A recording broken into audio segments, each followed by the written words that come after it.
Hey ladies, welcome back to my channel. In today's Juicy Girl Talk video, I'm going to be telling you how to forget and move on from your ex-boyfriend or your ex-best friend, okay? If you're new to my channel, welcome to the Bella Gang. Don't forget to like, comment, and subscribe. Without further ado, let's jump right into this video. So number one is very important, okay, ladies? Never give someone the opportunity to hurt you twice. Oftentimes, we give people that we love deeply second and third chances. But guess what, ladies?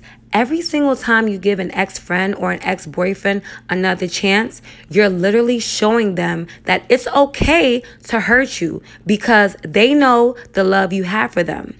Sis, that behavior is unacceptable. You deserve the happiness that you give to everyone around you, okay? So if you notice that you're the only one that constantly is thinking about other people's feelings and always being there for people, just for them to not appreciate you and use you in return, then you really have to begin a self-love journey, okay, with yourself. You deserve happiness, period. So next time you feel the urge to call them or reconnect, just remember how bad they hurt you.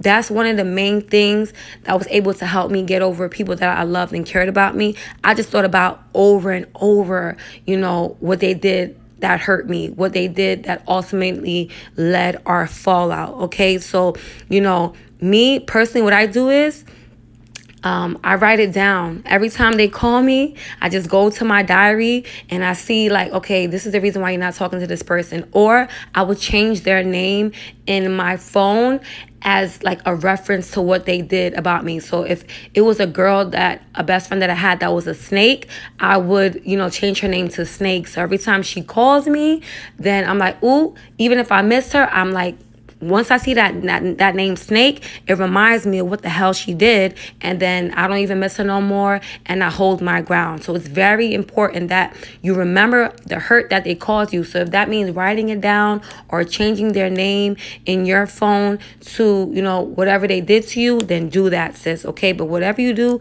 don't go back to them, okay? So number two, ladies, all right? How to forget and move on from your ex-friends or your ex-boyfriend. Number two is, okay, it's very important. You have to cut all ties with the mutual friends you have with them.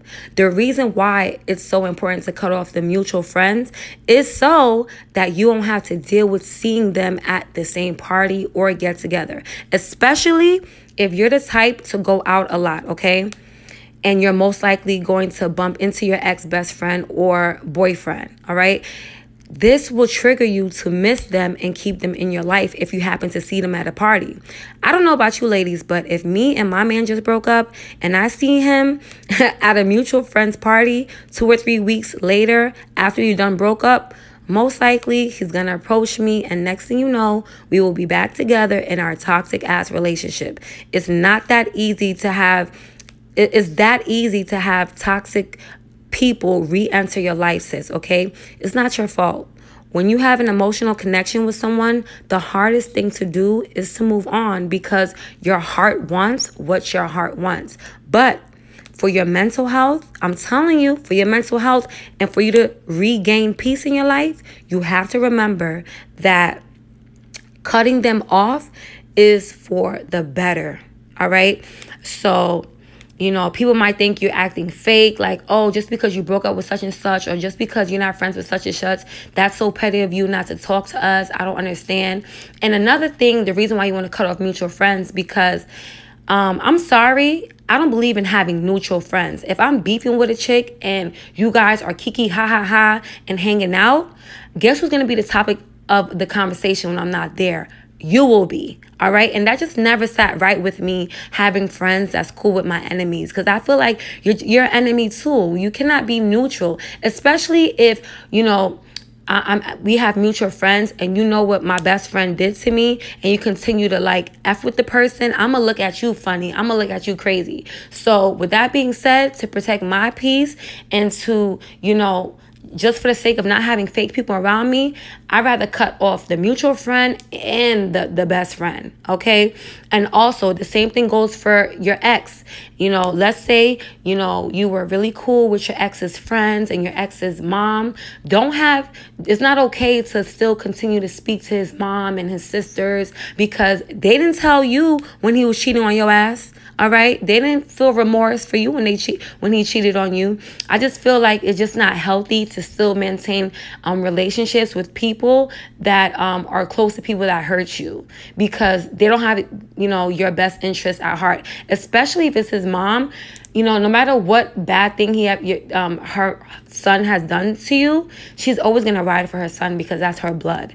All right, so always put that in your head. It doesn't matter how cool he was with his sisters or his best friends. They still going to choose him over you. So it's just best that you just cut ties with these people, sis. You do not need them in your life, okay? It's 6 billion people in this world.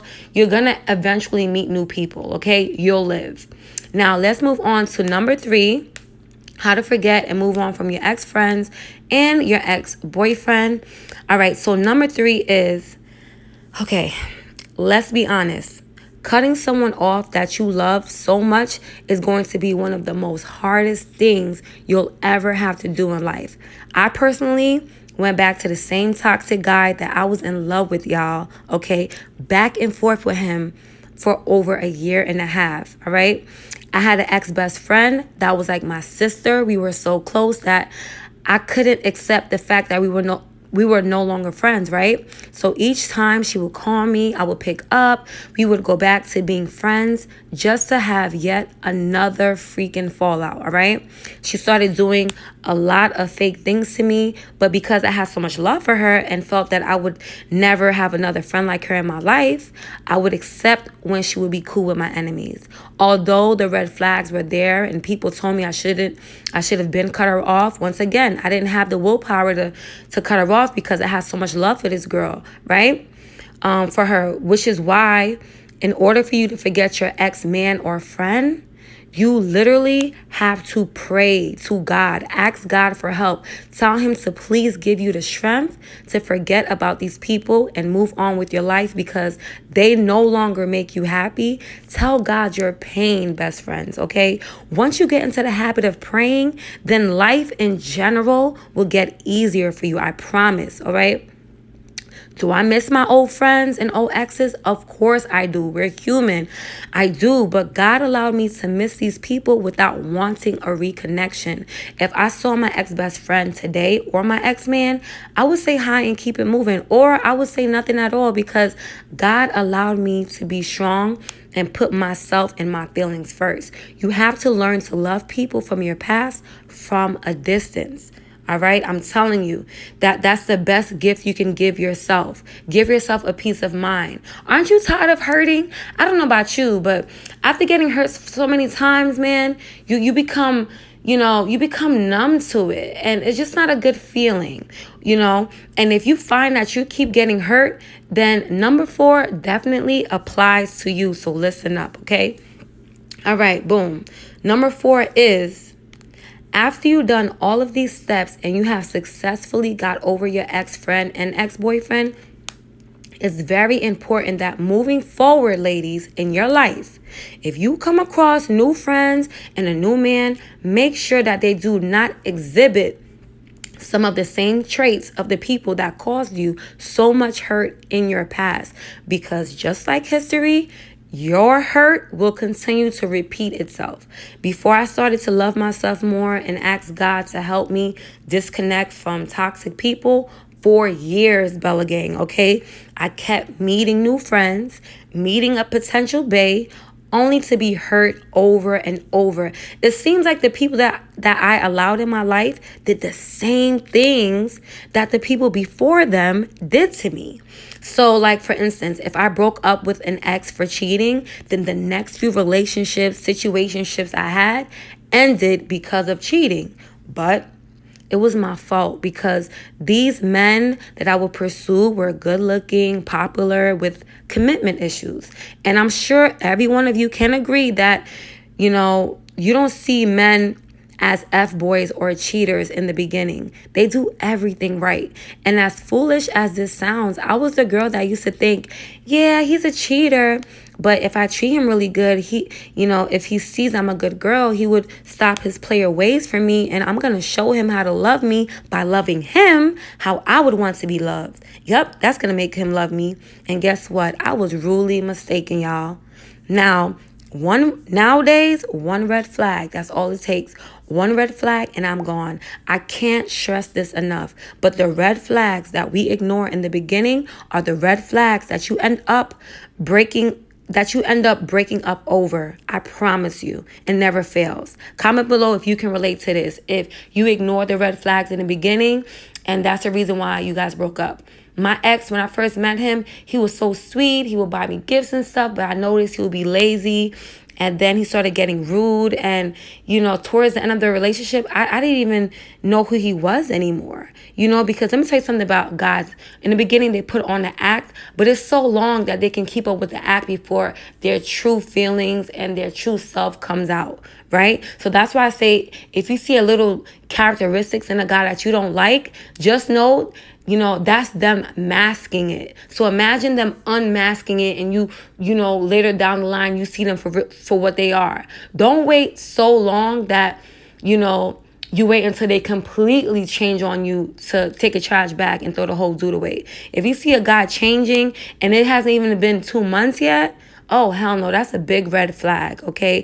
And this year and the years to come is all about loving you. If a guy can't love you correctly, then just move on to the next. Because if he can't love you correctly now, I don't care if you got WAP, okay? I don't care if you can do a split on it, if you can cook, clean really well, if you look just like Beyonce or the prettiest girl in the world, whoever it is. If a guy he ain't shit, it's nothing you could do that's gonna make him better. Okay? So I'm telling you, I promise you, love yourself, ladies, and stop with the vicious cycle of letting toxic people in your life over and over. Stop giving people chances to mistreat you. If you don't feel valued, take a trash bag and throw the whole friend away or the dude away, okay? Hell, even family, because you have one life to live, and while we here on earth, we deserve every bit of happiness possible, okay? Life is already stressful enough, especially with this pandemic, and it's just, I don't know about you ladies, but this year has really tested my mental health. Like, my anxiety has increased. Like, I'm pretty sure all of you guys have felt that way. Like, if you suffer from depression, you probably feel even more depressed with what's going on. So imagine you already deal with anxiety and depression on top of dealing with people's bullshit. Oh, hell no. Hell no. Like, why would you put yourself through that mentally, okay? Like I said, you deserve every bit of happiness as possible. Life is stressful enough. So if people aren't adding value to you, they are draining you, sis, without you even realizing it. I didn't become successful until after I cut out toxic people in my life, okay? And was able to focus on YouTube and God with no distractions. It was lonely when I cut people out my life. Of course it was lonely. I miss my best friend so much, and I miss the dude I was dealing with so much. But when I cut them off, I accomplished so much, and so can you. But you have to let these people out of your life, period, sis. I hope you guys like this video. Don't forget to like, comment, and subscribe. And if you're new to my channel, welcome to the Bella Gang. Don't forget to, like I said, like and subscribe. I love you ladies so much. Until next time. And, I'm just going to add one more thing. Like I said, this journey of you forgetting someone that you cared about is going to be a hard one, especially if there's history involved. I had my best friend that I let go of. We were friends for like 4 years. So, and the reason why it took me over 2 years just to get over that friendship, because, imagine, when you hear good news and, you want to share the tea, the gossip, or even if you just want to hang out, go out. Imagine like you can't pick up the phone and call that person anymore. It hurts. You're going to feel lonely, but it's going to be a huge reward at the end. I'm telling you, I don't think I would have been a successful YouTuber had I still been friends with these, with had I still been friends with her, because there's no shade to her, but even though we were having the time of our life, partying and drinking, and I was working at Red Lobster, and I just felt comfortable. I barely posted on my YouTube channel because I was more interested in hanging out with friends. And guess what? I was hurting my own self. I was hurting my own growth. I didn't glow up until after I cut that situation off, because on top of us drinking and going out, she started doing snake stuff to me. And it wasn't serving my purpose anymore. And every time God removed her, I still missed her. So, I was still, not paying so much attention on uploading videos. I just wanted my friend back. And for some reason, every time, we came back and we were cool again, the friendship wasn't the same. That's God telling you, listen, I'm telling you the reason why I don't feel the same, because this person no longer serves purpose in your life. I'm trying to take you to the new level, Paige, but you're not allowing me to bless you. You know what I'm saying? And it took me like a year to just love myself. I was dealing with a dude that had multiple chicks on the side, but I didn't want to believe it. I didn't want to believe it because he told me people, they were crazy, right? But really, I was the crazy one. I had friends send me screenshots, but as long as he said it wasn't true and those other girls was crazy, I took his word for it. How many of us do that? Where because we love somebody so much, when outsiders say things to us about our significant other, we don't want to hear it until it's too late. And just know that family, even though people shouldn't be in your business, if you got more than one person telling you, hey, you're changing as a person, this person is bringing you down a bad path, I think you should watch out for this person, then listen. Especially if it's your mother, because I don't know about you ladies, but mothers always know when you got a fake friend or when a dude is not right for you. Any man that I was with, that I introduced my mom to, that she didn't like, and I was mad at her for not liking them because I love them so much, they end up doing me dirty. And she's like, I told you, I want the best for you. You know I love you. And one thing my mom said too, pray for discernment. When you get new people in your life, because you're going to get new people in your life, make sure you pray over your friendships and tell God, hey, I just met somebody, a new friend, a new guy. God, just let me know. Give me a sign. Are these people for me or they're not for me? Because God, what I've been through in the past. I don't want to go through that again. And God will open your eyes, maybe through a dream. He'll give you a sign, or he'll make you feel like weird vibes when you're out with them. That's going to help you to be like, all right, yeah, they're not for me either. Bye-bye. And once you build that self-love for yourself, you're not even it's going to be second nature for you to cut people off that doesn't serve you happiness and peace. Now, I'm not scared to cut people off or keep them at a distance that I don't mesh well with. There's some people that I get introduced to that remind me of my best friend. So scary that I just hang out with, but I don't tell my business to, or I'm not that close to them, because I know once I get close to this type of person, what's going to happen to me. I'm going to spiral out of control. If you prayed to God to get you out of being an alcoholic, or, getting you out of a fast, promiscuous lifestyle, and then you meet girls that's promiscuous, what do you think is going to happen? After a while, even if you're not a follower, you're a leader, but let me tell you, who your friends are is who you are. After a while, you're going to start, picking up their bad habits. If you're around a millionaire, eventually you're going to be a millionaire. So what side are you on? I don't know about y'all, but I want to be on the winning side. I want to be in the winning team, period. So I just hope you guys hold this video dear to your heart. Like I said, it's not going to be easy to let go of people that hurt you, but it's going to be worth it at the end. I can't stress this enough. And once you let people out of your life, then you're going to see blessings, and God is going to have so much favor over you. You're going to be happy, because even though I had my best friend and I had my ex